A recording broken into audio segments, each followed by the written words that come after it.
as you can see, I still have a lot of aromas coming on. So this week I'm going to try making some pasta sauce.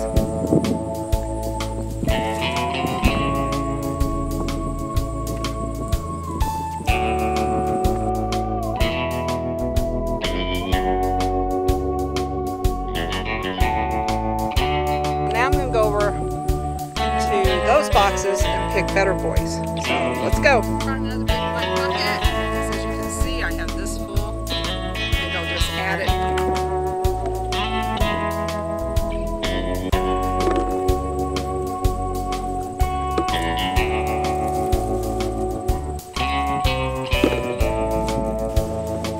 Okay, so I have this many picked.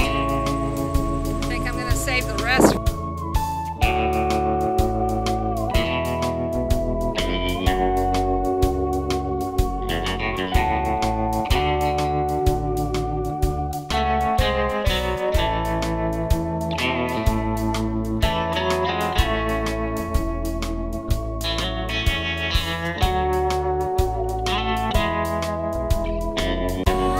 I remember when your mommy was your age and she used to run around out here on this farm.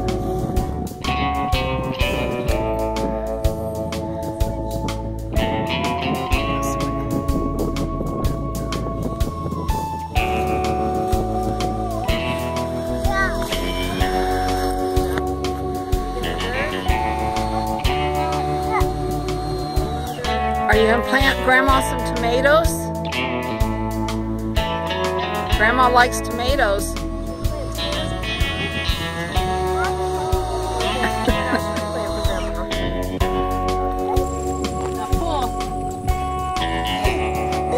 Oh, good job. I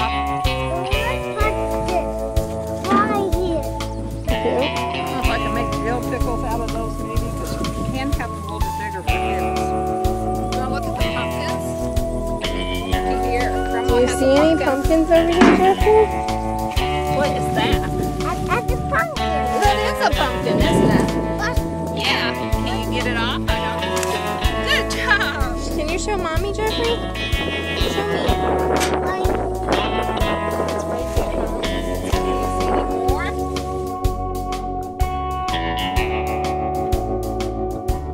To Hancock Family Homesteading Gardens, because I just want people to understand that we're just a simple family living the homesteading lifestyle. So it's now Hancock Family Homesteading Gardens because this is a generation homestead. John and I will be the 4th generation, and then our children will be the 5th, and then our grandchildren, Jeffrey and Emma, are now the 6th. So we have 6 generations enjoying this homestead. And today, as you can probably tell, I'm going to be making something with tomatoes. I'm getting ready to do seasoned tomato sauce, the kind that you might use on pastas, okay? And now I have all of the ingredients in there. All right, and this is what it's looking like. It is boiling down. The steam is taking off the water. It's reducing down to just a sauce. And it'll take a couple, 3 hours for that to happen. So I'll bring you back whenever we get ready to can the sauce.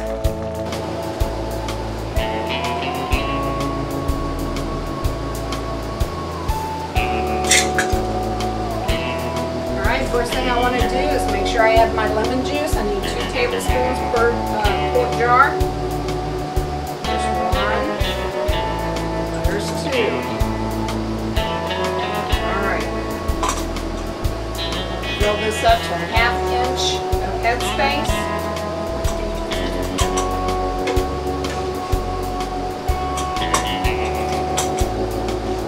I'm hoping that I can get 3 quarts because we seem to use quarts more than pints, okay?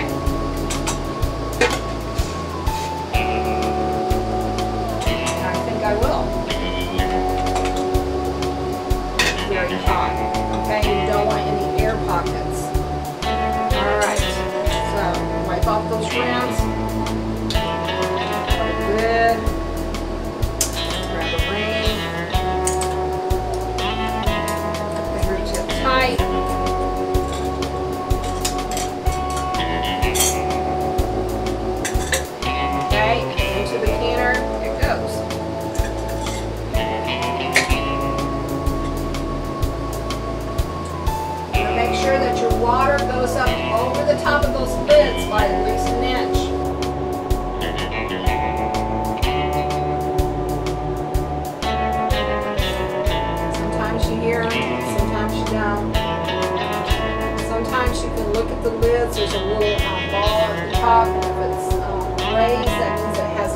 peeled. If it's dented, that means it has.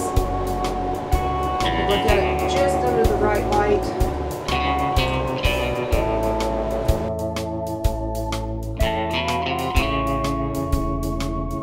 So, to do my home style family dinner, I needed some pork chops, and I am just using an assorted selection of chops. A lot of times you can get those at a cheaper price.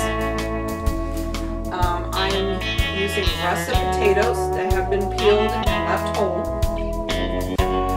I am using a large cabbage head that has been cut into 8 sections.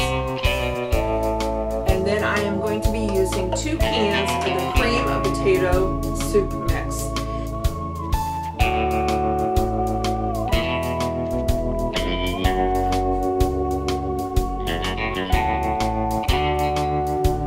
It's got the pork chops on top with the German casserole.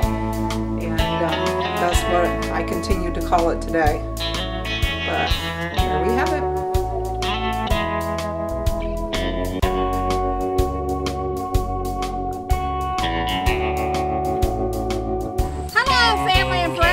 YouTubers, it's Kim here from Homestead Gardens, and today is time for the walk around, and we are out in the apple orchard. This is where we're going to start because we have a lot of apples that we need to get picked up so we can can apples to make applesauce, apple pies, apple crisp, anything apple. So yeah, we're going to start here in the apple orchard. We've already got a large 5-gallon bucket. This is the second 5-gallon bucket for this year.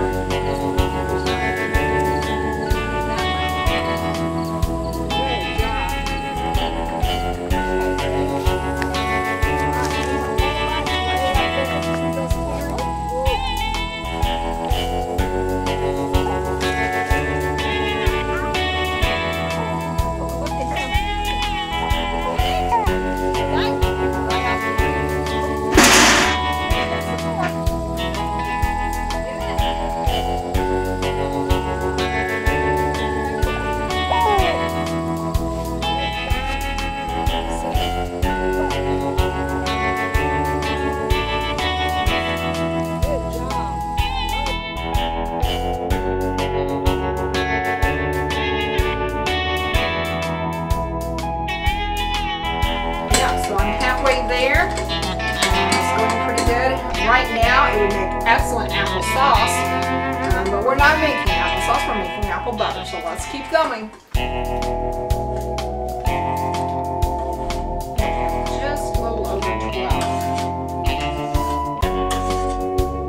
It's going to be like 12 and 1/4, so I'll put it all in. Okay, friends. So I have let this boil and simmer. And I have stirred and mashed and just kept working until it turned into a puree, a very thin.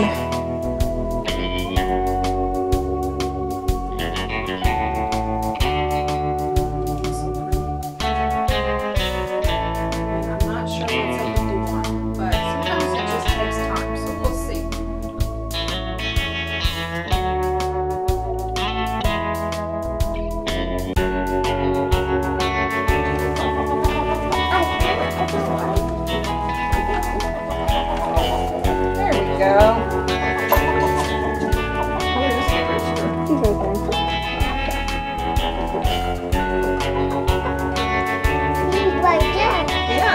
Right there. He's red. He is red.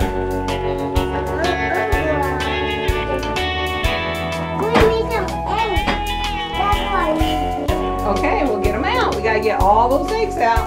That's it. Lay them in there very gently. You're doing an awesome job. Keep going. That rooster's outside.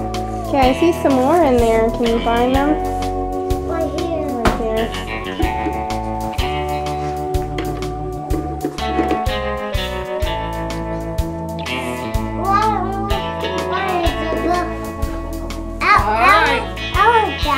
The the chickens have food? Do they have food?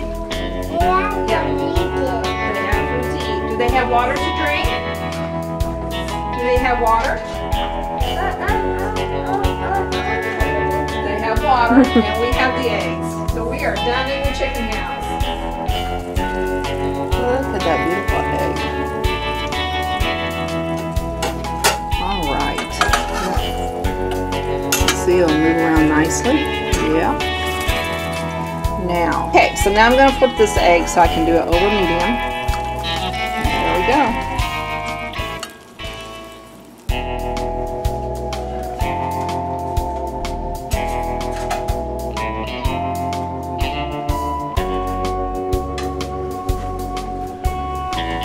Okay guys, I wanted to show you this egg.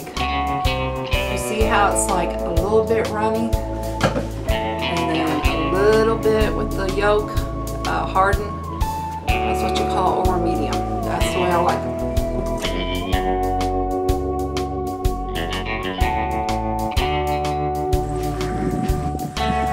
The barn is Jeffrey's favorite place to play.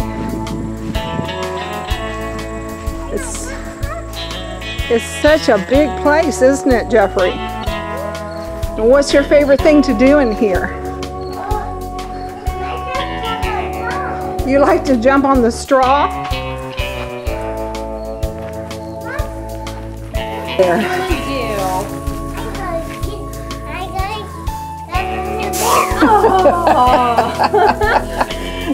That looks like fun. Do it again. Do you like to do that? When you don't have a playground around, you make one.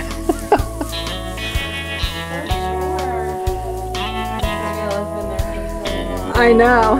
What are you gonna do? I jump like that. You gonna jump on it? That looks like a nest, doesn't it? Oh, and this is something else.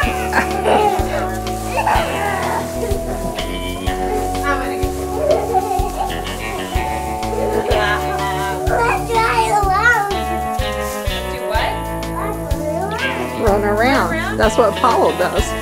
Apollo runs around. Come this way so I got the sun behind me. Grandpa used to keep a lot of cows in here. Did you know that? They would go moo. Grandma could hear them all the way up to the farmhouse. Yes, I could. They would go moo and I could hear them. Okay. I have to say, it does feel pretty good to be outside. The air is kind of cold and brisk, but it sure beats being stuck inside all the time. The chickens are over on the other side right now.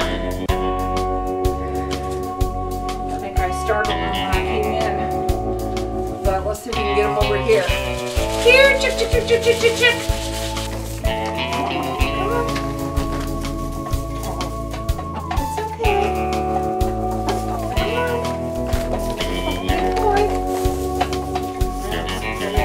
Cockeye on me, aren't you? If y'all can see him or not.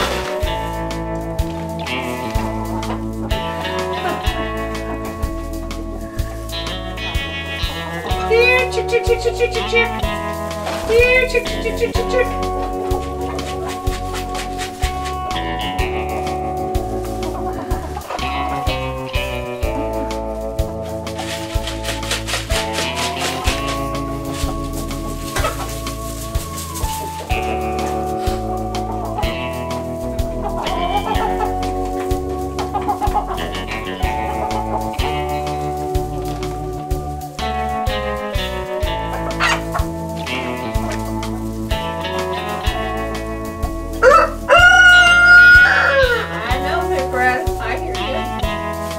And today I'm out in the potting shed and I'm so happy to be out here. It's one of my favorite places to hang out. I hope you can see me though, because there's really no lighting in here except for what the window provides. But I can see you, so I'm hoping you can see me. Anyway, I want to share with you today how I start my seeds. Now, there are a million videos on YouTube that show you how to start seeds, okay? And everyone does it a little bit different, and that's okay, because we just all have our own methods. And today I'm going to share with you my method. Known as Hancock Homestead Gardens. And today I am at the Hancock Homestead. And I thought that I would show you a tour of my flower garden. So right now we are on the east end, and as you can see I have bird feeders hanging at different places, and this is a volunteer sunflower that came off of the bird feeder. Then my grandson, he's been out today playing, and he loves to dig in the dirt. And he has a little digger here that he uses, and his dump truck. These are bee balms. They're called a fireball bee balm. And they do look like little fireballs on the tips there. They need to be deadheaded. Once I remove the old blooms on top, I'll be getting new blooms all summer long. This here is a cone flower, and as you can see, it's just a beautiful red. There's a hummingbird feeder back there. This up here is another cone flower. Cone flowers come in all shapes and sizes. This one is called salsa red. So salsa red there, hot papaya there. And between the salsa red and the hot papaya, I have some zinnias coming up. They're all different colors to kind of break up the red. Then I have some yews going on back in the back there. Those are hick yews. And then this side of the garden is more or less just a repeat of the other side. Now we're on the west end, looking to the east.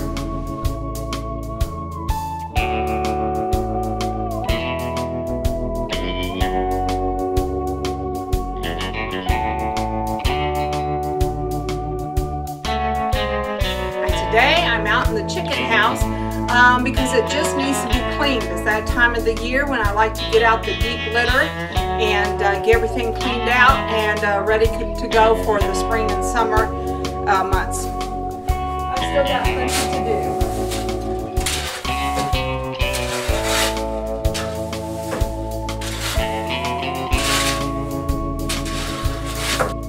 I'll probably give you at least 3 days to get it cleaned up. Day one, you're getting off the main deep litter. Day two, you're getting off the rest and sweeping it. Then day 3, which will be tomorrow probably, I'll take all the waters and feeders and stuff outside and give them a good hosing down and cleaning and disinfecting.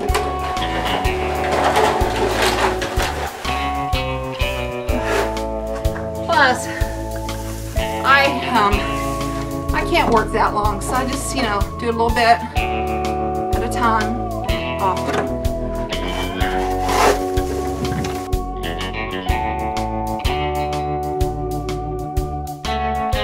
We've had about 3-4 days of rain now, and it's done wonders for the vegetables and the flowers, but it's also caused the weeds to sprout up. So what I'm going to do today is I'm just going to go through it. I'm going to weed my garden boxes. I'm going to weed the flower box.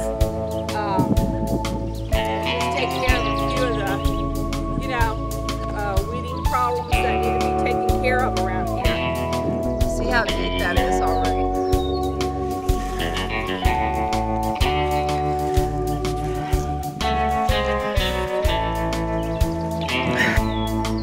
Okay, so there is that long-rooted weed, and I finally got it out. And I even broke the tip off, but I kept digging until I found the tip, or else that thing would have just grown back. And, there's some weeds I don't mind picking, but that is one weed that I just cannot stand. Because it has stickly things on it.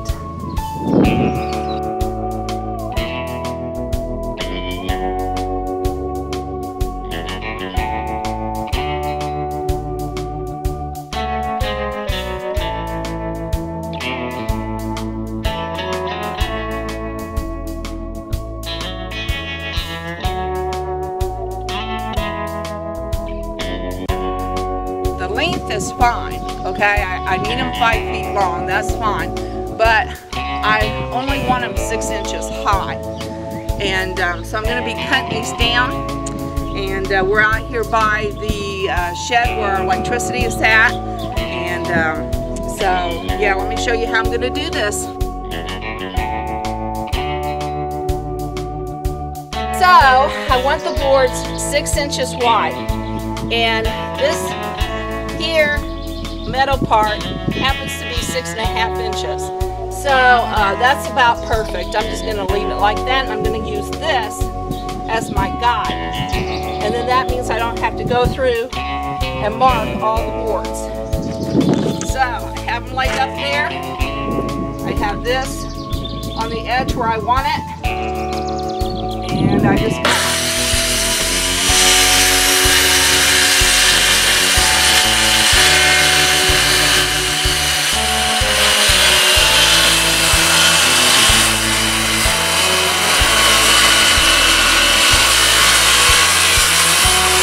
Okay, so John agreed to screw it all together for me because that drill is just a little bit too much for me to handle.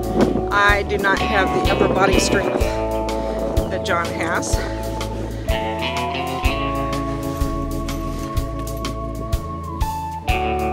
This is the old gate garden. That's what I call it, the old gate garden, because those are old gates that we had. They're no longer really usable.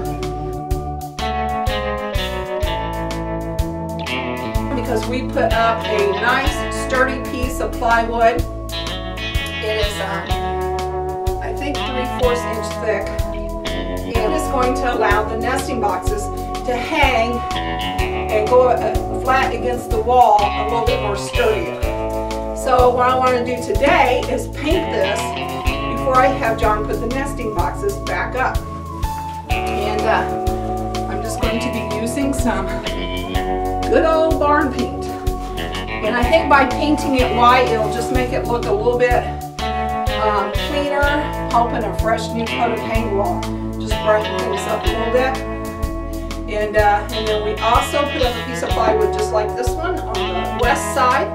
And I was able to get 2 more of the 3 spaced nesting boxes. So we will now have 6 nests on the west side too. So this is what I'm going to be working on today, is painting and sprucing, and I'll kind of show you a little bit as we boxes.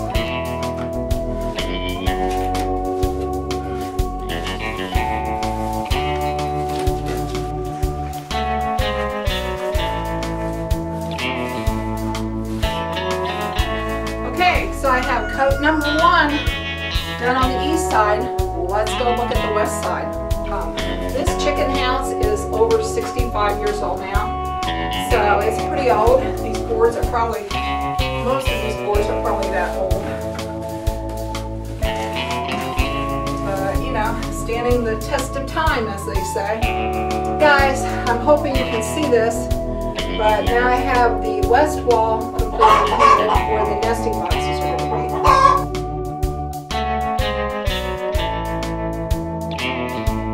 I have this really nice sprayer.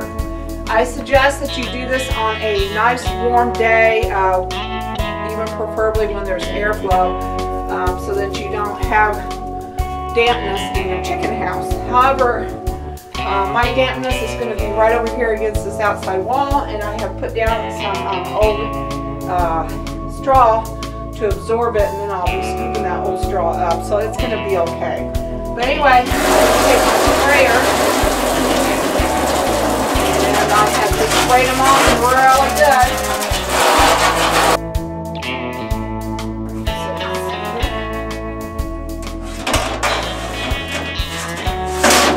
Before I put the straw in, I will let these air dry thoroughly. It shouldn't take too long because we do have a really nice breeze today. It's drying things up pretty quickly.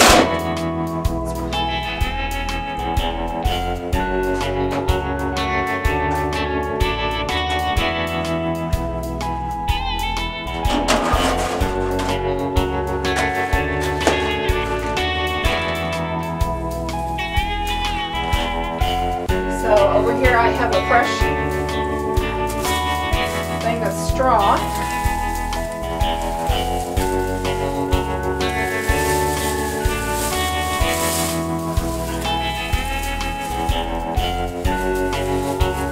When the chunks come off of these straw bales, I just kind of break it in half. And I use a half of one for each box.